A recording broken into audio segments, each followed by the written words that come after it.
Baik, selamat sore, selamat berjumpa lagi dengan tim forexcmf.com dalam acara webinar. Kali ini kita akan membahas mengenai 4 fondasi dasar dalam dunia trading. Titik berat kita pada webinar kali ini adalah sebenarnya di fondasi dasar dalam analisa teknikalnya.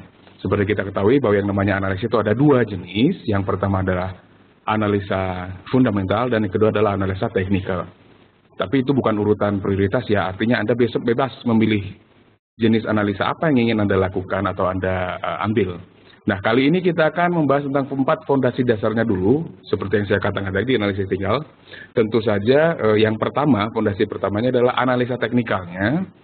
Kemudian kita turun lagi breakdown ke bawah, dalam analisa teknikal ada salah satu tool atau alat yang disebut dengan grafik atau chart. Kemudian ketika kita sudah melihat grafik, kita akan bisa menentukan tren pergerakan harganya seperti apa. Apakah dia uptrend atau downtrend atau sideways. Nanti kita akan pelajari satu persatu apa itu uptrend, downtrend, dan sideways. Kemudian ini juga adalah fondasi yang sangat penting, yaitu kita harus mengenali atau bisa mengetahui di mana sih sebenarnya level-level support dan resistance-nya. Apa itu support dan resistance nanti juga akan kita pelajari. Jadi Anda jangan khawatir, tetap saja ikuti webinar sampai selesai, dan nanti kita akan melakukan sesi tanya jawab. Di setengah jam pertama saya akan memaparkan materinya atau poin-poin penting mengenai dasar-dasar analisa teknikal. Di setengah jam kedua atau 30 menit kedua kita akan melakukan diskusi semacam tanya jawab. Silakan Anda bertanya atau Anda punya masukan apa yang akan didiskusikan, kita akan membicarakan atau membahasnya bersama-sama. Baik, kita lanjutkan. Yang pertama kita akan lihat apa sih sebenarnya analisis teknikal itu. Analisis atau analisa ya.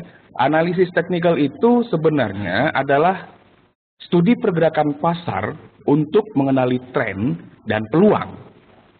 Nah, jadi kalau kita trading, kita ingin mencari peluang dari pasar, kita harus tahu dulu ini trennya kemana. Dia mau naik, dia mau turun, atau dia mau datar-datar saja. Nah, seperti itu. Nanti kita akan pelajari lebih lanjut. Nah, apa sih sebenarnya manfaat analisa teknikal ini? Yang pertama tentu kita akan bisa mengidentifikasi tren dan kualitas tren itu sendiri. Kalau dia naik, kira-kira naiknya kuat atau enggak. Kalau dia turun, kira-kira turunnya jauh atau tidak. Seperti itu kira-kira. Nah, yang kedua, kita bisa mengidentifikasi dengan spesifik di mana level entry dan exit-nya. Dengan kata lain, kapan kita buy, kapan kita sell, kemudian kapan kita harus tutup posisi buy kita, kapan kita harus buang posisi sell kita, dan semacamnya seperti itu.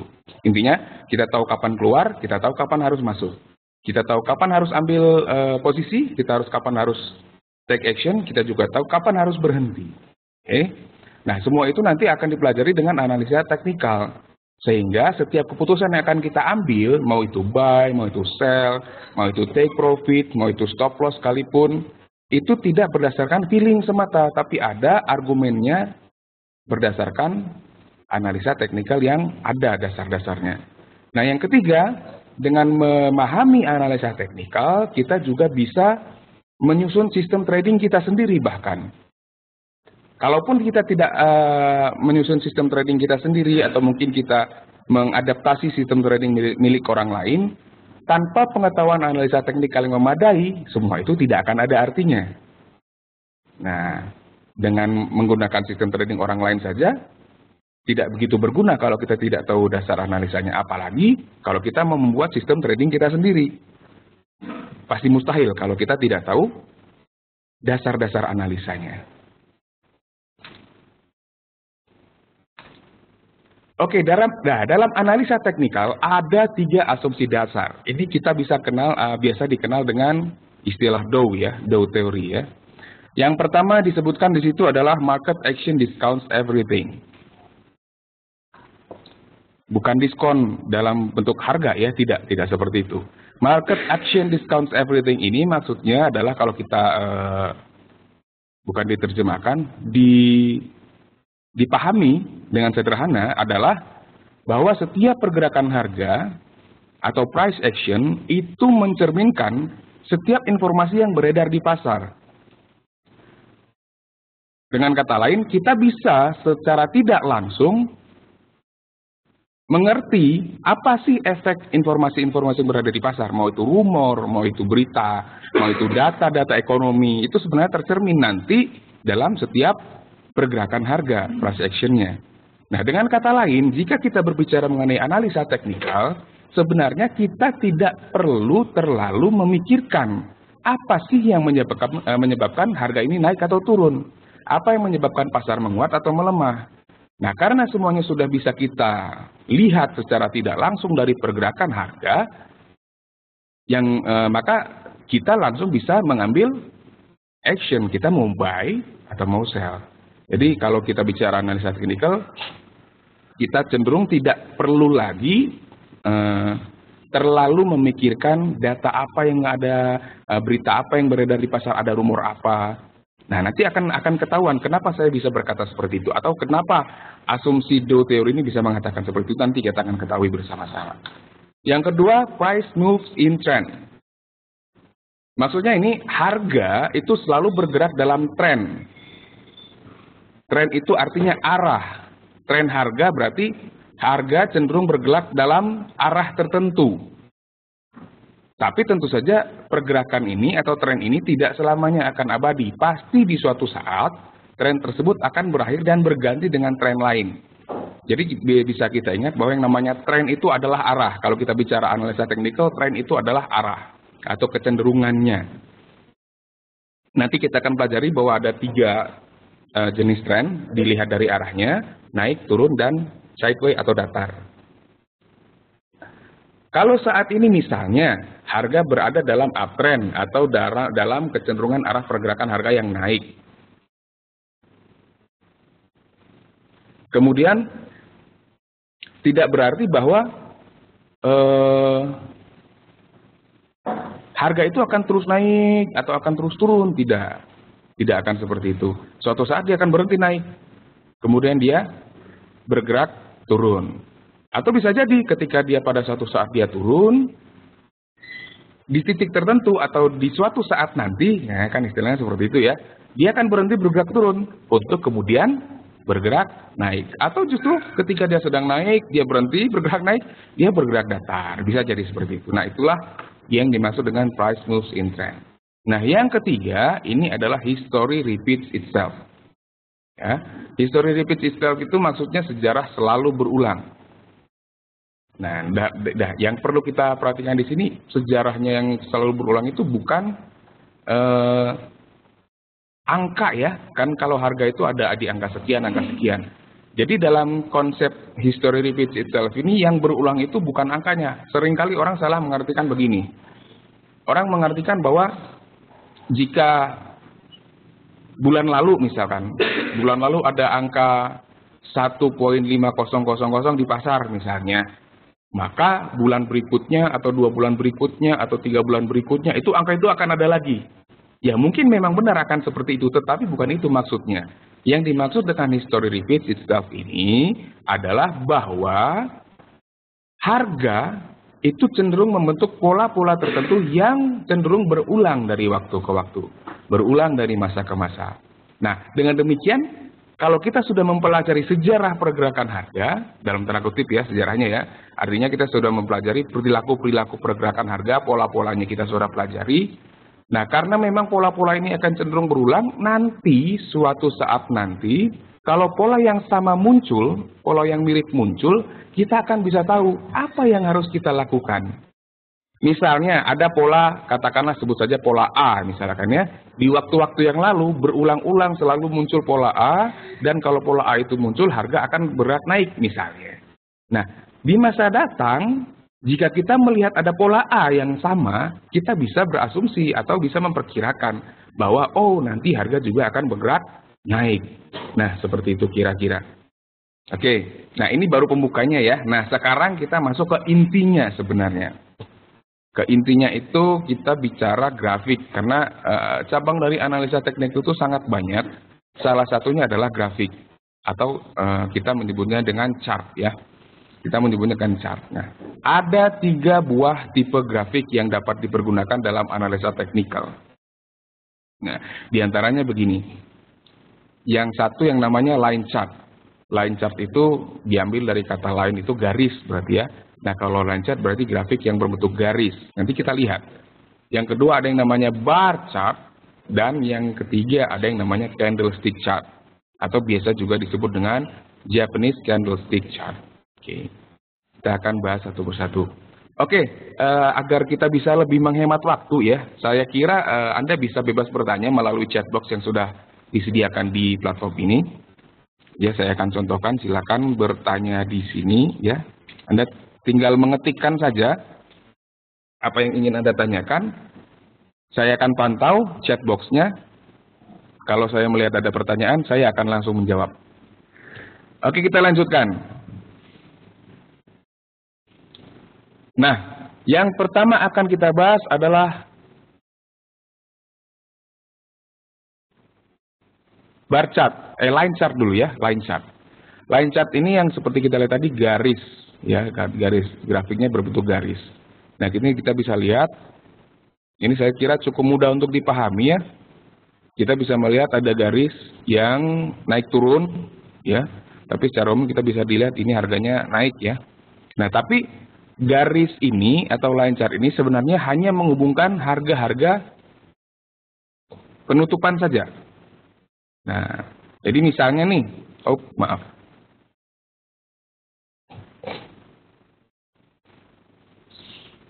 Nah, misalnya, ini katakanlah ini kita lihat 1, 2, 3, 4, 5, 6, 7, 8 ini adalah hari misalkan ya.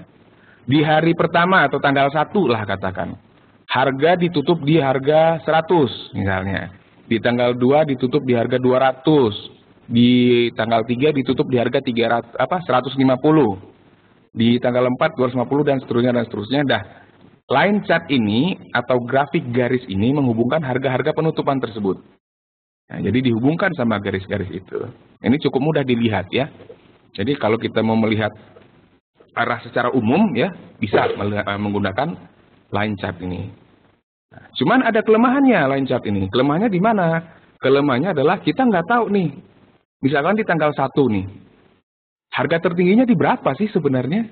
Harga terendahnya di tanggal 1 itu berapa? Kita nggak tahu. Karena memang line chart ini tidak menyediakan informasi tersebut. Nah, untuk itu untungnya ada dua bar atau chart yang kedua yang namanya bar chart. Bar chart ini sesuai dengan namanya, bar ya, bar itu batang ya. Grafik yang bentuknya seperti batang. Nah, seperti ini. Kita bisa lihat ini ada satu garis ya, panjang ke atas. Kemudian di sebelah kiri ada garis kecil ke kiri, sebelah kanan ada garis kecil ke kanan. Nah, ini semuanya memiliki arti. Nah, ujung bagian atas dari chart ini kita sebut harga high-nya atau harga tertingginya. Ujung bagian bawahnya harga low-nya, harga terendahnya. Sementara yang di bagian kiri, sebelah kiri ini harga open, harga pembukaan. Sementara yang di bagian kanan itu harga close atau harga penutupannya. Nah, yang perlu Anda ketahui bahwa satu batang chart ini itu dibentuk oleh satu periode waktu tertentu. Nanti akan kita lihat bahwa jika katakanlah grafik ini kita aplikasikan di chart dengan time frame atau rentang waktu ya, rentang waktu 1 hari misalkan, maka berarti informasi harga yang ditampilkan oleh bar chart ini adalah informasi harga dalam 1 hari perdagangan. Dengan kata lain, misalkan ini tanggal 25 misalkan. Di tanggal 25 ini misalkan harga itu dibuka di sini.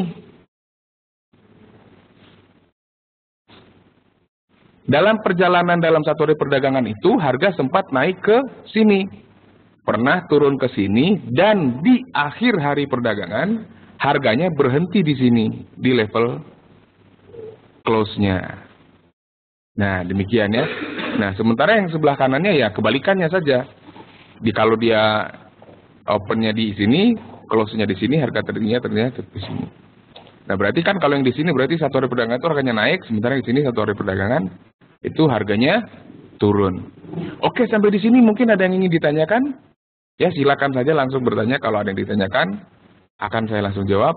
Saya perlu ingatkan bahwa chat box itu saya lihat terus, saya pantau terus. Jadi kalau sewaktu ada pertanyaan, saya bisa langsung menjawabnya. Oke, sambil menunggu pertanyaan yang muncul, kita akan lanjutkan ke grafik yang ketiga yang namanya candlestick chart atau Japanese candlestick chart ya. Candle ya seperti lilin dia ya, seperti lilin. Sebenarnya konsepnya sama saja dengan ada pertanyaan dari Juanita Lutan. Chart mana yang paling efektif, Pak? Nah, ini pertanyaan yang sangat menarik. Kalau kita bicara efektif, kebetulan ini lagi kita bahas. Dalam pengalaman kami, chart yang paling efektif adalah candlestick chart. Mengapa? Nah, ini kita bahas sekarang, Ibu Juanita. Nah, karena begini, saya katakan tadi bahwa konsepnya sebenarnya sama dengan bar chart. Dia punya harga open, dia punya harga close, dia punya harga high dan harga low ya, harga tertinggi terendah dia ada. Hanya dia bodinya itu lebih gemuk ya daripada bar chart. Kalau bar chart tadi kan kurus sekali dia, hanya satu garis saja. Sementara kalau candlestick ini dia punya body yang kita sebut dengan real body ini. Real body ini dari sini sampai ke sini. Nah, dari sini sampai ke sini itu real body namanya. Sementara kalau yang berbentuk seperti sumbu lilinnya ini itu namanya shadow. Nah, yang di atas namanya upper shadow, yang ini upper shadow, yang ini upper shadow, yang di bawah namanya lower shadow, yang ini namanya lower shadow. Nah biasanya ini candlestick chart ini punya warna nih. Nah, warnanya sebenarnya Anda bisa variasikan sendiri nanti kalau Anda sudah tradingnya. Tapi biasanya trader-trader itu atau para analis itu hanya menggunakan dua jenis warna, itu warna gelap dan warna terang. Nah, ini Anda bisa lihat ya, bahwa ini ada harga open di sini dikasih marknya di sini dia, tandanya di sini open. Berarti yang open itu yang ini dia, harga opennya yang ini. Ya. Sisi bagian bawahnya ini harga opennya, sementara yang bagian atas inilah harga close-nya. Kalau di bar chart tadi kan dia hanya batang terus ada garis kanan, garis kiri. Nah, kalau candlestick dia bodinya. Kita bisa ngelihat dari bodinya. Nah, kalau kalau candlesticknya warnanya terang, biasanya itu harga opennya yang di bawah. Yang ini. Dalam ini kita pakai warna hitam dan putih ya. Warna putih ini untuk kalau harganya naik. Sementara kalau yang hitam ini dia untuk kalau harganya turun. Harga opennya di atas. Dalam satu periode waktu itu tuh berarti dia cenderung turun. Nah, seperti ini. Tapi Anda nanti bisa saja, oh saya pengen warnanya biru dan merah misalkan. Atau saya pengen warnanya hijau dan kuning misalkan, terserah. Yang penting Anda tahu kalau Anda aplikasikan warna hijau, itu opennya di sebelah mana, di atas atau di bawah. Kalau Anda aplikasikan warna merah, itu yang opennya di mana, di atas atau bawah, misalnya seperti itu. Nah, untuk sementara, kita berpatokan saja pada warna gelap dan warna terang. Nah, untuk di pelajaran kali ini, kita akan gunakan warna hitam dan putih saja. Dari Pak Arianto, berarti di candlestick yang jadi patokan adalah bentuk bodinya, Pak. Nah, ini adalah pertanyaan yang sangat menarik, Pak Arianto. Benar. Jadi yang jadi patokan adalah bentuk bodinya. Tapi nanti pada perkembangannya, nanti pada pembicaraan lebih lanjut, nanti Anda akan menemukan bahwa bahkan shadow-nya pun bisa kita jadikan patokan. Tapi itu dalam bentuk analisa nanti. Nah, tapi memang kalau kita mau melihat dia naik atau turunnya, kita jadikan patokan adalah bentuk bodinya. Sebenarnya bukan bentuk sih, warna ya Pak ya. Warna terang atau warna gelap. Seperti kita katakan tadi, biasanya kalau harganya candlestick-nya berwarna terang, itu berarti itu yang kita sebut dengan bull candle. Bull ya, bull itu bullish. Bull itu artinya naik. Harganya naik. Kalau yang warnanya gelap, itu biasanya disebut dengan bear candle atau candlestick yang mencerminkan pergerakan harga turun. Jadi Anda perlu ingat ini saja, kalau dia bull naik, dia bear turun. Bull naik, bear turun. Bullish naik, bearish turun. Nah, itu aja, ngapalinnya gampang ya. Bullish naik, bearish turun. Nah, itu istilah yang diambil tuh. Oke. Di candlestick ini sebenarnya kita perlu kuatin dulu nih sebenarnya Bapak-bapak dan Ibu sekalian. Karena nanti kedepannya kita akan bisa melakukan analisa berdasarkan bentuk-bentuk candlestick. Nah, Anda jangan memikirkan bahwa candlestick ini nanti dia panjang pendeknya bisa variatif loh. Bisa saja nanti ini shadow-nya yang panjang ya, sementara bodinya kecil, itu bisa saja terjadi. Jadi panjang pendek bodinya ini itu tergantung pada pergerakan pasar. Semakin lebar rentangnya atau range pergerakannya, itu maka bodinya akan makin panjang. Tapi kalau range pergerakannya atau rentang pergerakan harganya kecil, bodinya akan makin kecil juga. Makin pendek ya, bukan makin kurus tapi makin pendek. Dia nggak akan bisa makin kurus, dia udah mentok di situ dia. Dia mau diet kayak gimana pun nggak akan bisa kurus dia. Oke. Nah, ada juga nanti kadangkala itu justru bodinya nggak ada. Jadi bodinya hanya berbentuk garis. Nah, itu nanti itu akan kita bahas di topik yang lebih lanjut. Oke? Nah, kalau tidak ada pertanyaan, kita akan lanjutkan nih. Nah, ini adalah hal yang sangat penting. Kita berbicara mengenai support dan resistance. Kita bicara support dan resistance, ya. Jadi dalam trading, kalau kita tidak tahu support dan resistance, kecil sekali kemungkinan kita akan bisa berhasil. Ya, jadi kalau kami di sini kalau membicarakan tentang analisa teknikal, memberikan edukasi mengenai analisa, kami akan bertanya dulu, Anda sudah mengerti konsep support dan resistance atau belum? Baru nanti Anda sudah mengerti konsep tren atau belum? Nah, kalau jawabannya belum, kita tidak akan kasih materi yang lebih lanjut. Karena kalau kita kasih katakan, oke Pak, ada beberapa orang datang, Pak, saya mau diajarin cara trading. Saya mau diajarin trik-triknya seperti apa, tipsnya seperti apa, trik-triknya seperti apa. Kita akan bertanya, Pak sudah ngerti atau Bu, Ibu sudah mengerti support dan resistance? Sudah mengerti konsep tren? Kalau jawabannya belum, maaf, kita belum bisa kasih. Kita masuk dulu dari konsep support dan resistance, kemudian kita masuk ke konsep tren, baru kita masuk ke tips and triknya. Gitu. Nah, kita balik lagi ke sini. Pengertian support dan resistance itu apa sebenarnya? Ini bahasanya bahasa gampang ya, kita ambil bahasa gampang. Yang namanya support itu adalah sebuah level di mana harga diperkirakan akan mendapatkan tahanan atau tertahan ketika dia lagi turun. Jadi kalau dia lagi turun kemudian dia berhenti, nah level dia berhenti itulah yang kita sebut dengan level support. Ya. Sementara resisten apa? Resisten itu adalah sebuah level kebalikan support, di mana harga diperkirakan akan mendapatkan tahanan atau tertahan ketika dia sedang naik. Ketika harga sedang naik. Jadi kalau harga kita lihat harga lagi naik, tiba-tiba dia berhenti di satu level tertentu. Nah, level itulah yang kita sebut dengan level resistance. Nah, untuk lebih mudah gini, misalnya seperti ini. Ini perumpamaan yang sangat gampang untuk memahami konsep support dan resistance. Bayangkan Anda berada dalam sebuah ruangan. Dan saya yakin Anda sekarang berada dalam sebuah ruangan, mayoritas saya yakin. Mungkin ada yang lagi di pinggir kolam juga ya, saya nggak tahu lah. Tapi bayangkan Anda berada dalam sebuah ruangan. Di tangan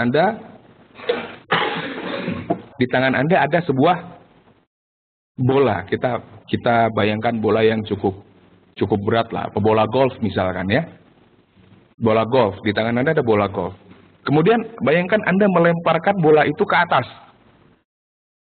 Melemparkan bola itu ke atas sampai mencapai plafon atau langit-langit ruangan.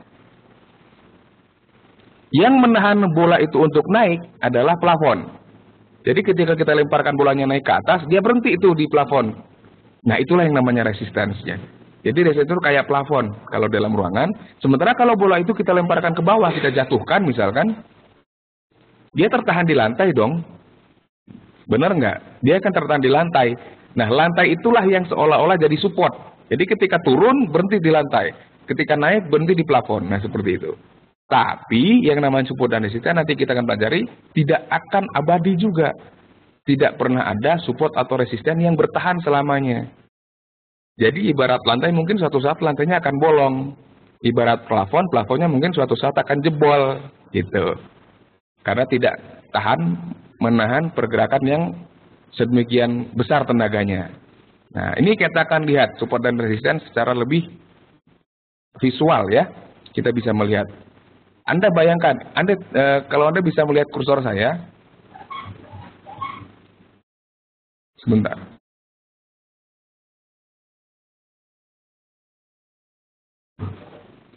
Nah, misalkan Anda melihat kursor saya. Anda perhatikan saja kursor saya. Ini kan karena gambarnya sudah terlanjur jadi ya.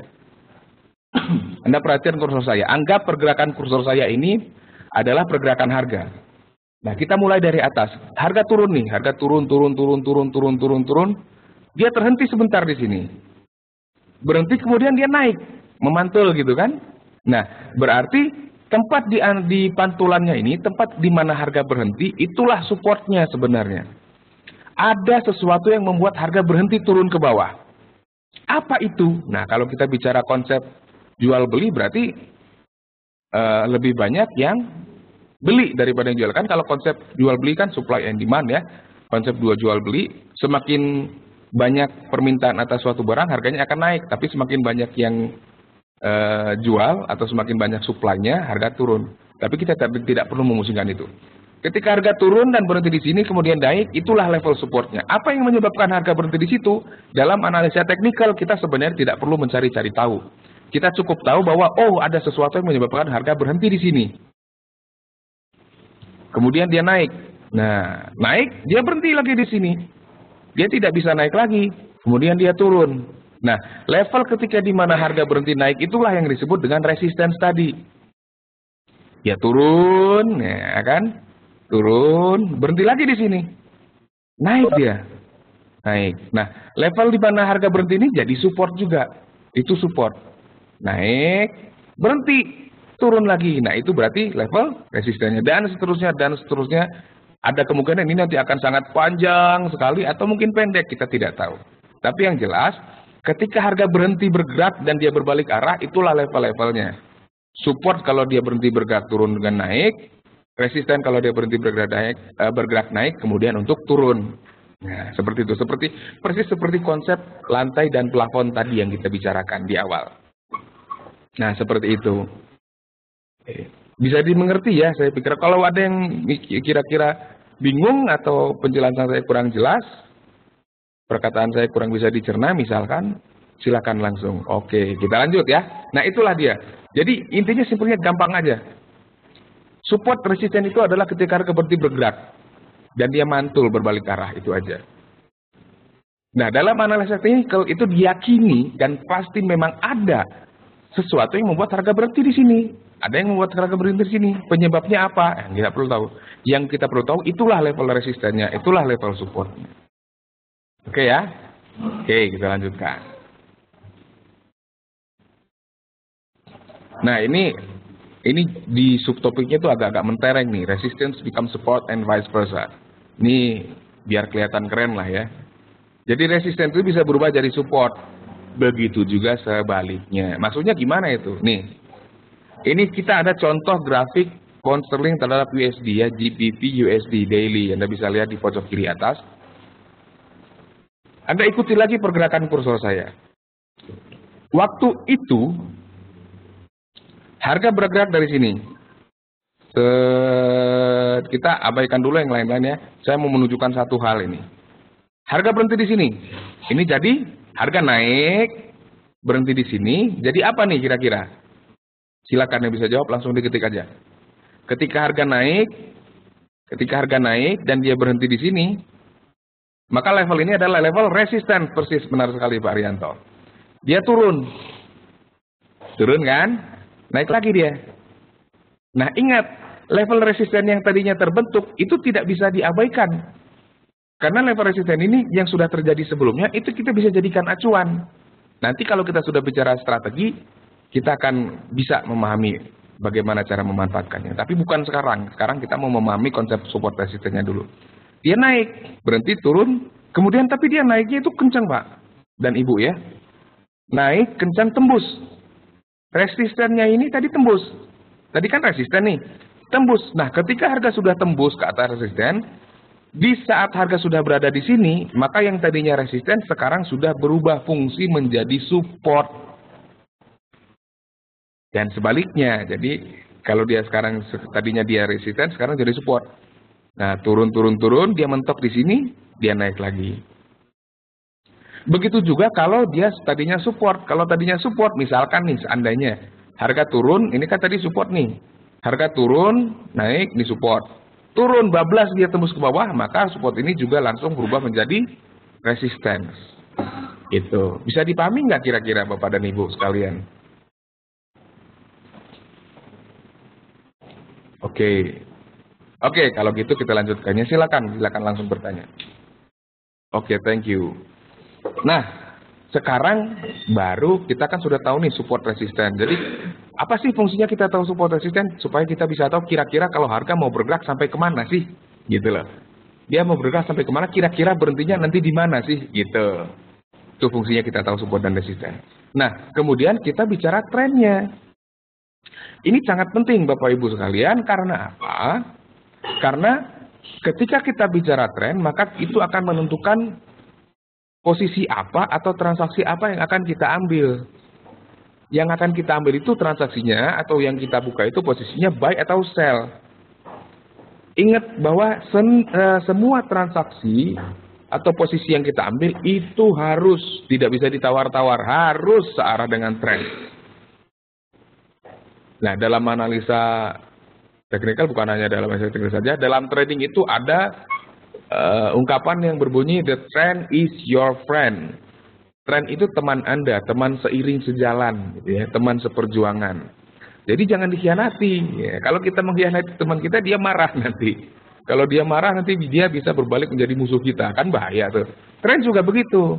Kalau kita mau trading, carilah transaksi atau posisi yang arahnya sama dengan tren yang sedang berlangsung. Nah, ini akan kita pelajari dulu trennya. Oke. Tren dibagi menjadi dua pada secara garis besar. Berdasarkan waktu dan berdasarkan arah. Berdasarkan waktu ada yang namanya tren jangka panjang, ada yang namanya tren jangka menengah, ada yang namanya tren jangka pendek.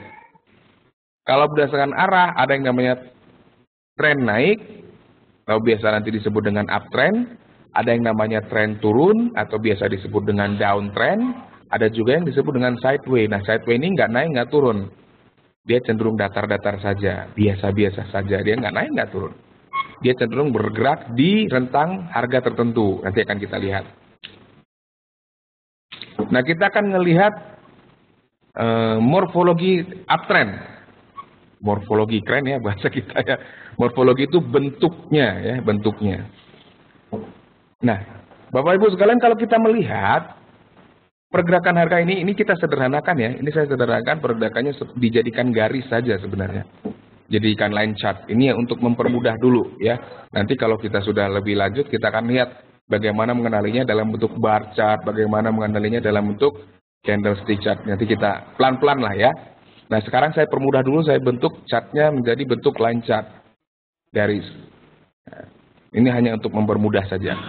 Nah, kita tahu, kita lihat bahwa harga itu tidak pernah bergerak dalam satu garis yang lurus terus. Itu nggak pernah. Saya bisa katakan itu tidak pernah lurus, benar-benar lurus, linear, itu nggak pernah. Harga itu selalu bergerak dalam bentuk seperti gelombang seperti ini. Dia bergelombang. Ya, bergelombang. Nah, kalau kita lihat, dia membentuk top atau puncak-puncak dan lembah-lembah yang seperti ini. Ini kita sebut puncaknya, ini kita sebut lembahnya. Hampir kayak bukit ya, atau pegunungan ya. Ada puncaknya, ada lembahnya, ada puncaknya, ada lembahnya. Nah, uptrend itu seperti ini. Yang namanya uptrend itu selalu terjadi akibat pergerakan harga yang berulang-ulang membentuk puncak dan lembah, di mana puncak-puncak dan lembah-lembahnya lebih tinggi dibandingkan dengan puncak-puncak dan lembah-lembah sebelumnya. Ini kalau kita lihat di sini Bapak Ibu sekalian, ini ada puncak, ini ada puncak. Kita kan bisa melihat nih, puncaknya makin tinggi ya. Benar ya? Puncak makin tinggi, lembahnya pun makin tinggi. Inilah yang disebut dengan uptrend. Jadi puncaknya makin tinggi, lembahnya makin tinggi, baru kita bisa sebut uptrend. Kalau tidak terjadi puncak makin tinggi, tidak terjadi lembah makin tinggi, kita tidak bisa sebut itu uptrend. Mungkin downtrend, mungkin juga bukan trend sama sekali. Nah, kita nggak tahu. Tapi yang jelas, kalau kita bicara uptrend, benar sekali, kalau kita bicara uptrend, puncaknya harus makin tinggi, lembahnya harus makin tinggi. Minimal dia ada dua. Ada dua puncak makin tinggi, ada dua puncak lembah makin tinggi. Itu syarat minimalnya. Syarat minimalnya. Nah, kalau misalnya hanya ada dua puncak makin tinggi, tapi lembahnya nggak ada gitu kan. Itu tidak bisa disebut uptrend juga. Ingat, syarat uptrend adalah dua puncak, yang mana puncak yang satu lebih tinggi daripada puncak sebelumnya, dan dua lembah. Lembah yang satu lebih tinggi daripada lembah sebelumnya. Lembah yang terakhir pastinya ya. Dan ini, kalau ini kita sebut puncak pertama, ini puncak kedua, maka puncaknya akan makin tinggi. Puncak kedua ini harus lebih tinggi daripada puncak pertama. Lembah kedua ini pun harus lebih tinggi daripada lembah yang pertama. Nah, kalau ini baru kita bisa sebut ini uptrend. Kalau bentuknya tidak seperti ini, itu bukan uptrend. Jadi jangan terjebak ya. Ini dasar yang sangat penting.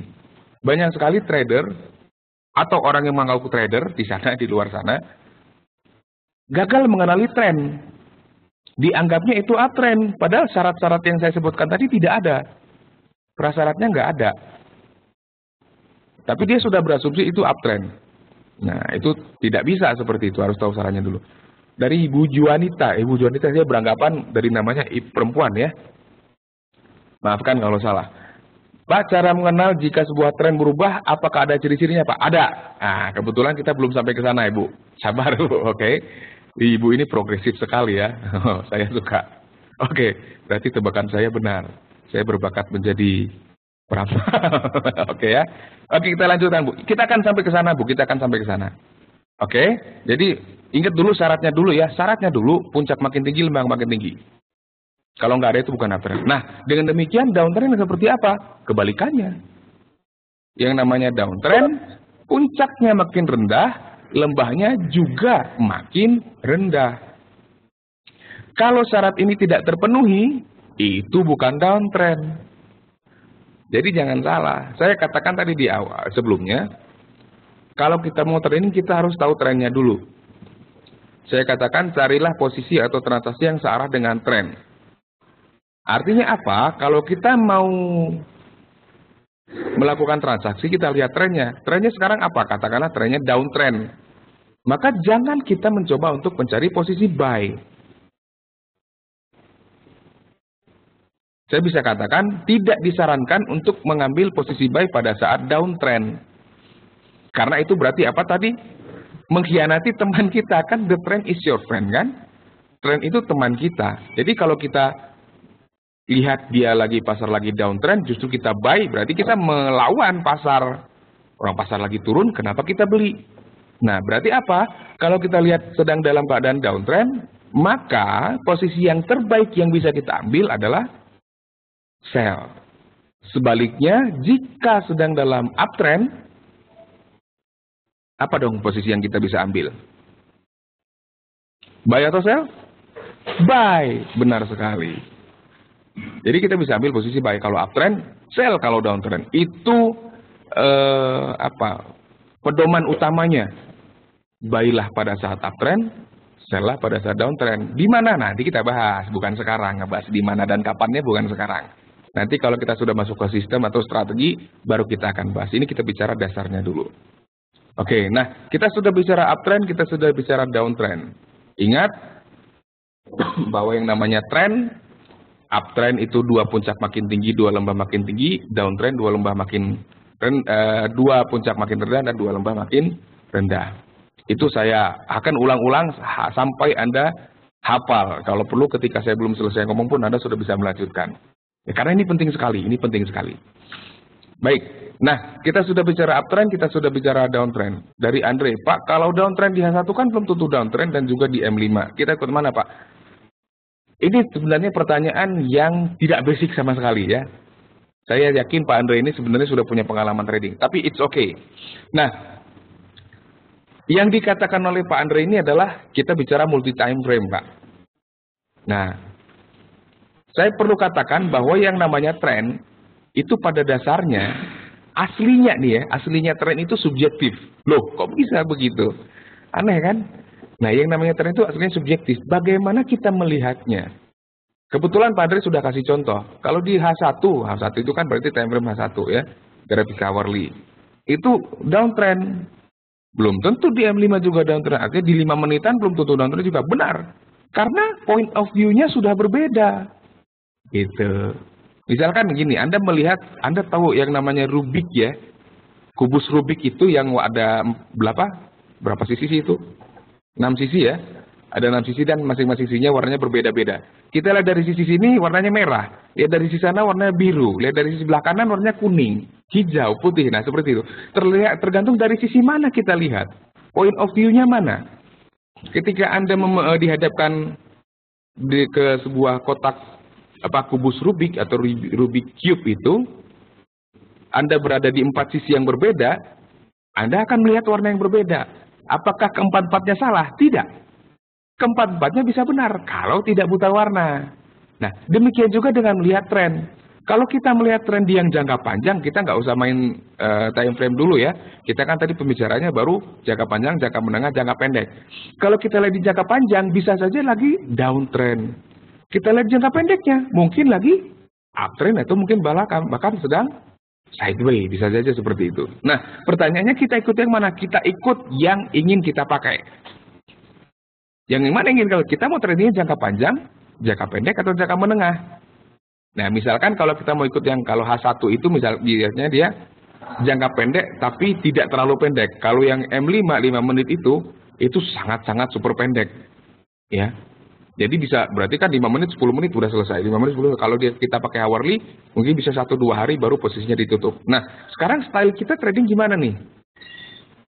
Kalau kita mau trading ambil yang katakanlah 100 200 pip, ya kita pakai H1 misalkan.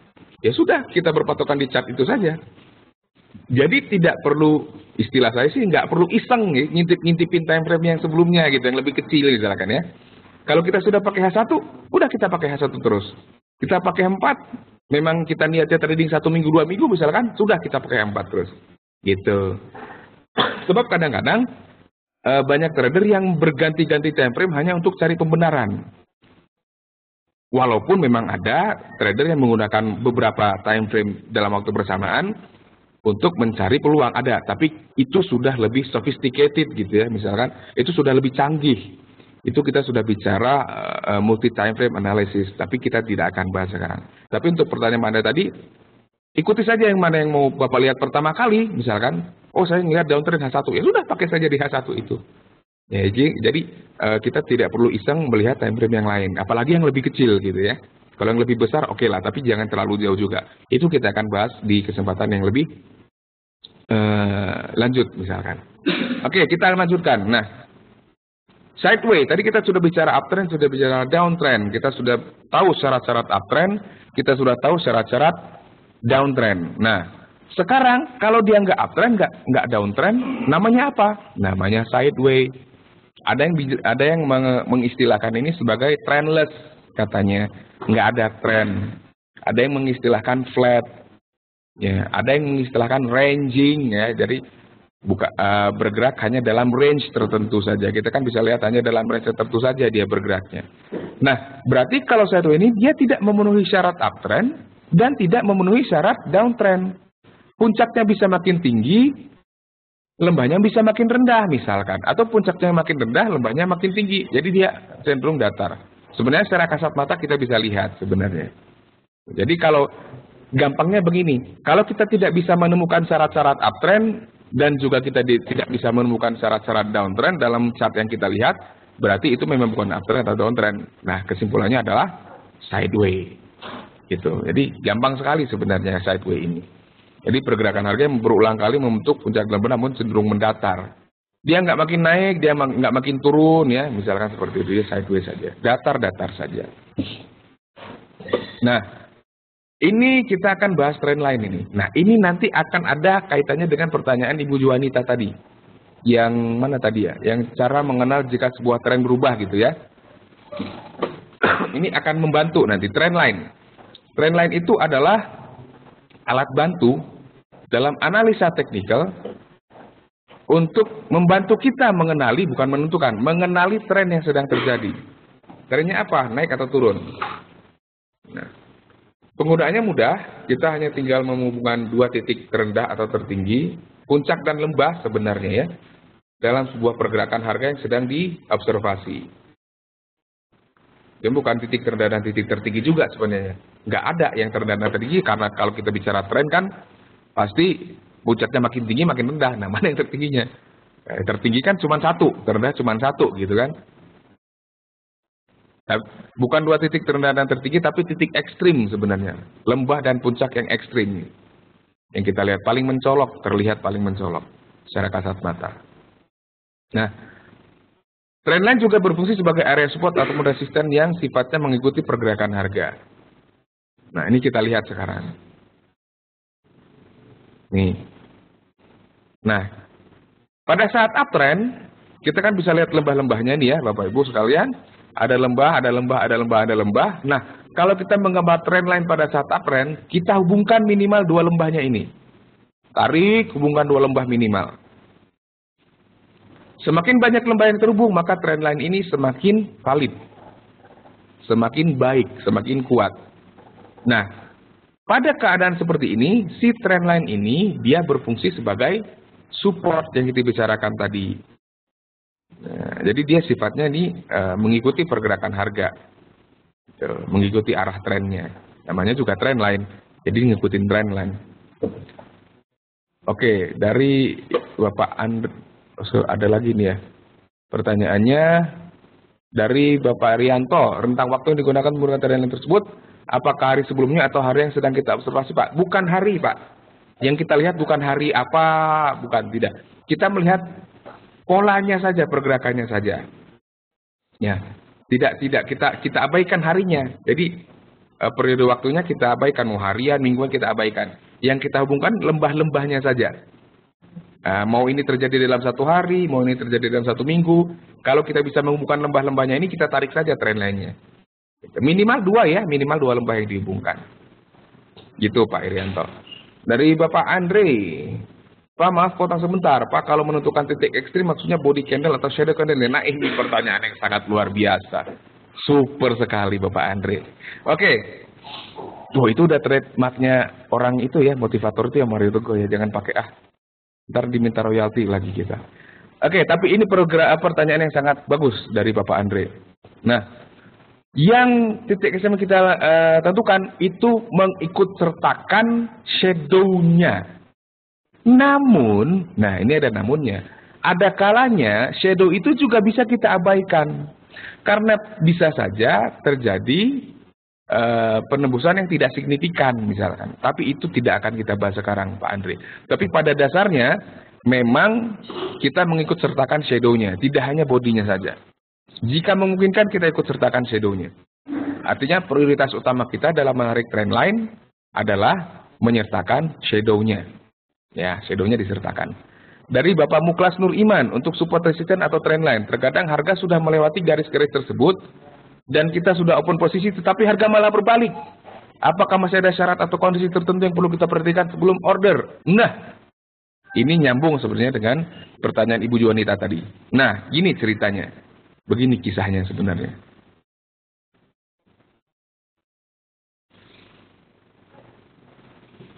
Oke. Saya tadi mengatakan bahwa support dan resisten itu tidak selamanya abadi.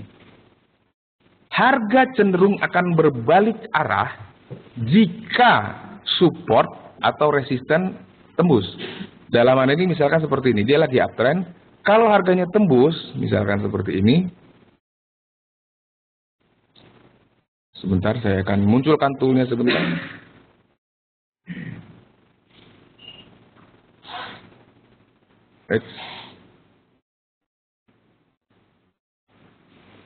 Sebentar ya.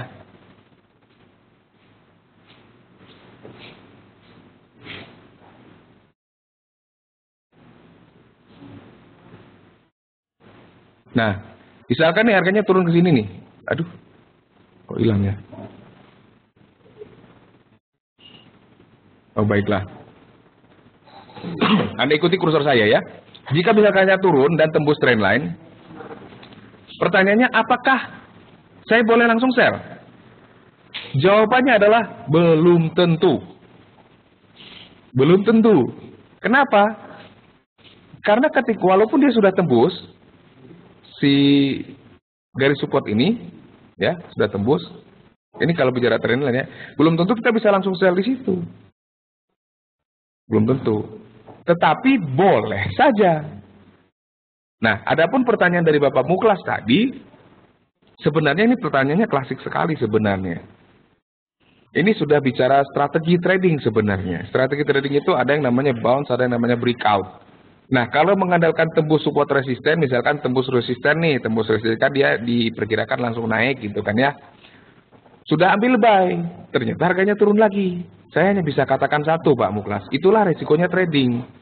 Dalam pembahasan yang lebih lanjut, resiko ini kita bisa minimalisir dengan penggunaan indikator-indikator dan yang pasti penggunaan money management atau manajemen modal yang baik serta manajemen risiko yang baik juga. Nah, syarat untuk kondisi tertentu yang perlu kita lakukan untuk melakukan order tentu ada. Tentu ada. Itu akan kita bahas dalam pokok bahasan atau topik bahasan yang lebih lanjut lagi. Tapi saya kasih clue saja, saya kasih bocoran bahwa kita harus benar-benar mengkonfirmasi penembusan yang terjadi. Tadi kita sudah bicara candlestick tuh.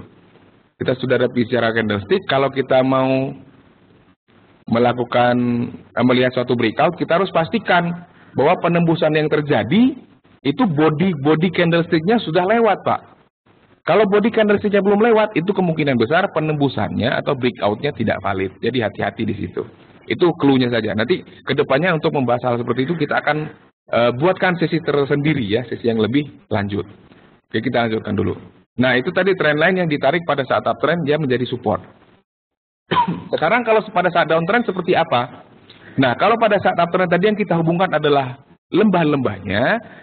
Kalau sekarang di saat downtrend, yang kita hubungkan puncak-puncaknya nih. Minimal 2 puncak juga. Nah, semakin banyak puncak yang terhubung oleh trendline ini, itu artinya trendline-nya semakin valid, trendline-nya semakin bagus, trendline-nya semakin kuat. Gitu. Nah, pada saat downtrend, trendline ini berfungsi sebagai resistance. Nah, kalau trendline-nya makin kuat, berarti resistannya pun makin kuat juga. Gampang ya? Itu tinggal dibalik aja kok sebenarnya. Mudah sekali sebenarnya analisa teknikal itu. Oke. Nah, sudah selesailah materi kita. Kita masih punya waktu 9 menit lagi, lebih kurang. Ya, lebih kurang 9 menit lagi. Saya akan beri kesempatan bagi bapak-bapak ibu yang mau bertanya. Ya, jadi kalau untuk Pak Muklas ini pertanyaannya sama kayak saya juga, Pak Muklas sama Pak Andre ini sebenarnya trader nih ya. Gitu. Silakan kalau masih ada pertanyaan. Ini kan kita sudah berjalan lebih kurang 52 menit ya. Lebih kurang. Nah, kita ada waktulah 8 menit lagi lah. Silakan. Wah, ini silakan saling berkenalan ya. Terima kasih Pak Ibu Jonita ya. Sangat berguna ya. Salam kenal juga dari kami di sini. Baru kali ini ada bisa belajar gratis loh. Oh iya dong. Ya. Jadi ya. Dari Bapak Ferry. Jadi yang dikatakan tembus, apakah body candle-nya juga harus kita tunggu sampai menembus semuanya Pak? Iya. Tapi bodinya nggak tembus semuanya sih Pak. Separuh dia Pak tembusnya Pak. Setengah dia. Enggak setengah lah. Yang penting bodinya udah lewat aja sama support dan resistannya. Sudah lewat. Kalau dia belum lewat ya belum break. Gitu. Intinya adalah kesabaran Bapak Ibu sekalian. Kalau kita tidak sabar, nunggu. Jadi saya katakan tadi ke jawaban untuk Pak Ferry, ya. Kita tunggu. Sebaiknya kita tunggu. Sebaiknya kita tunggu. Harus sabar. Kalau trading nggak sabar, tidak akan bisa menghasilkan hasil yang maksimal juga. Dari Bapak Erianto, dalam trading saya biasa menggunakan teori Fibo. Apakah garis-garis di Fibo tersebut dapat dijadikan support dan resisten, Pak? Ya, bisa. Nah, hanya nanti menggunakan Fibonacci retracement ya, biasanya dipakai Fibonacci retracement, itu harus berhati-hati. Tetap saja dalam menggunakan Fibonacci retracement, dasar yang ini tidak boleh kita lupakan. Tren, ya, trennya ini, yang ini tidak boleh dilupakan. Tren ini sangat penting. Fibonacci retracement yang kita tarik itu juga harus sesuai dengan tren yang sedang berlangsung. Nah, dapat dijadikan support dan resisten, betul. Bahkan di Fibonacci retracement itu ada satu area, beberapa level yang kita anggap sebagai dalam tanda kutip area sakti itu. Jadi area acuannya, di mana kita harus cari sinyal beli, di mana kita harus cari sinyal jual. Ada level-level itu, level-level tertentunya ada. Targeting juga bisa dari situ. Tapi ya itu, harus hati-hati menggunakan Fibonacci retracement. Nanti kita juga akan ada pembahasan mengenai Fibonacci retracement. Baik dasarnya, dasar teorinya, juga nanti aplikasinya kita ada nanti materi sesi webinarnya ya. Ikutin aja terus. Anda bisa lihat nanti di jadwal kita. Dari Bapak Andre, kalau sideways lebih baik kita nggak trading ya Pak? Atau ada trik untuk trading waktu sideways? Nah, Tuh kan pertanyaannya mah hebat-hebat Bapak Andre ini ya. Jawabannya, yang pertama saya jawab ya. Ya. Tidak melakukan transaksi adalah strategi. Kalau kita tidak yakin harga mau bergerak kemana. Tapi ada juga triknya untuk trading waktu sideways. Ada. Sederhananya gimana? Saya kasih tahu nih rahasianya. Sebenarnya bukan rahasia, tapi menjadi rahasia karena banyak orang yang mengabaikannya. Jadi gini, buy itu di dekat support, sell itu di dekat resisten. Jadi kalau Anda melihat pasar sideways, kalau Anda mau mencoba untuk mencuri-curi kesempatan, patokan Anda cuma itu, sell dekat resisten, targetnya di support terdekat, atau buy di dekat support, targetnya di resisten terdekat. Sederhana saja. Nah, tapi itu tentu butuh jam terbang yang cukup tinggi ya. Butuh kejelian juga. Oke, dari Bapak Erianto, materi rumus candlestick yang lebih mendalam bisa dijadwalkan. Sudah ada kita jadwalkan sebenarnya, tapi mungkin belum ditampilkan di website. Mungkin dalam waktu dekat kita akan bisa menampilkan jadwal yang lebih itu ya, lebih lengkap ya. Cuma nanti kita khawatirnya begini Pak Erianto. Kita khawatirnya kalau kita publikasikan jadwal untuk 2 bulan ke depan misalkan. Anda sudah daftar untuk katakanlah misalnya nih materi candlestick yang lebih mendalam itu katakanlah tanggal 30 Oktober misalkan ya. Nah Anda daftar sekarang, nah besoknya udah lupa. Seminggu lagi udah lupa aja kan nunggu 2 bulan lagi misalkan. Nah kita khawatirnya di situ, jadi nanti memang jadwalnya kita munculkan secara bertahap ya. Tapi jangan khawatir, kita sudah menyediakan materi dari yang dasar sekali, basic sekali, sampai materi yang paling tidak mendekati level intermediate lah. Belum sampai ke expert lah mungkin ya. Belum sampai ke expert. Tapi at least dengan materi-materi di level intermediate nanti, Anda sudah diharapkan sudah memiliki bekal yang cukup untuk bisa melakukan transaksi dengan baik. Oke, waktu kita tinggal kurang dari 1 menit lagi. Saya kira kalau sudah tidak ada pertanyaan, webinar di sore kali ini kita cukupkan sampai sekian. Mudah-mudahan kita bisa bertemu lagi. Jangan lupa di hari Selasa kita ada webinar yang khusus membahas peluang pasar atau weekly outlook istilahnya. Jadi pandangan analisa teknikal untuk jangka waktu 1 mingguan. Jadi dari Selasa ke Selasa nanti misalkan. Nah untuk hari Kamis depan kita akan ada lagi jadwal webinar yang edukatif seperti ini. Anda tinggal bisa melihat jadwalnya di website kita. Oke, terima kasih atas perhatiannya semua, Bapak dan Ibu. Selamat sore dan semoga apa yang kita sudah pelajari bisa berguna sebagai dasar nanti bagi kita untuk melakukan analisa yang lebih canggih lagi. Oke, terima kasih. Selamat sore, selamat beraktivitas, dan semoga sukses untuk semuanya.